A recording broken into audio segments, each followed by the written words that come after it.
Bonjour, ici Arthur Teboul et je vais vous parler de poésie.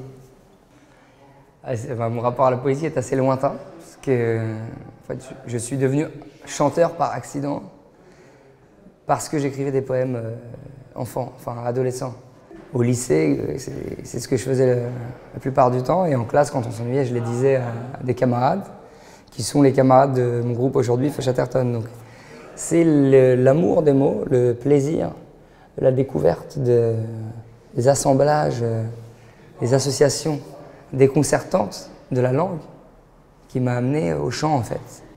Je ne saurais pas trop expliquer pourquoi quelque chose m'a attiré comme de manière magique à la poésie, mais ce que je sais c'est que j'ai ressenti très vite une fascination pour le fait de nommer et de raconter. Je crois que la poésie est une manière de s'emparer du réel, de subvertir le réel, de vivre une autre vie dans cette vie. La poésie est une formule magique qui est comme une récréation dans notre propre langue, qui permet de revivifier cette langue qu'on oublie.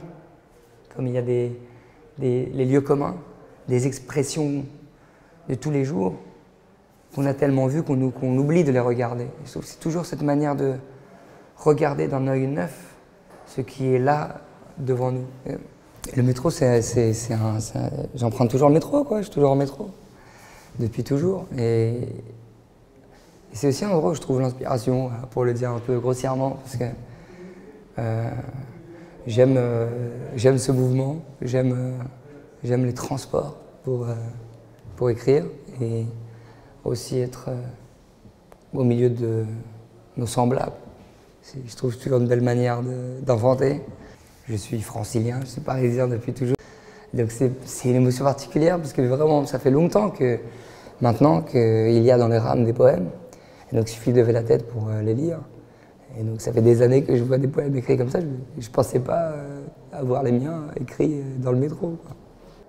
C'est que la première fois que j'ai écrit un poème minute, un poème automatique, c'était sur la ligne 11, sur un strapontin. Et ça, je le raconte dans l'introduction du recueil.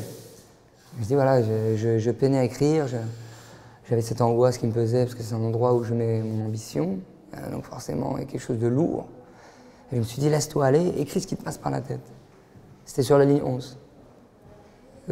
C'est sûr qu'il y a une émotion particulière à être dans le métro, parce que c'est un endroit que je chéris particulièrement, quoi. Ouais. D'ailleurs, quand on va se quitter, j'y retourne.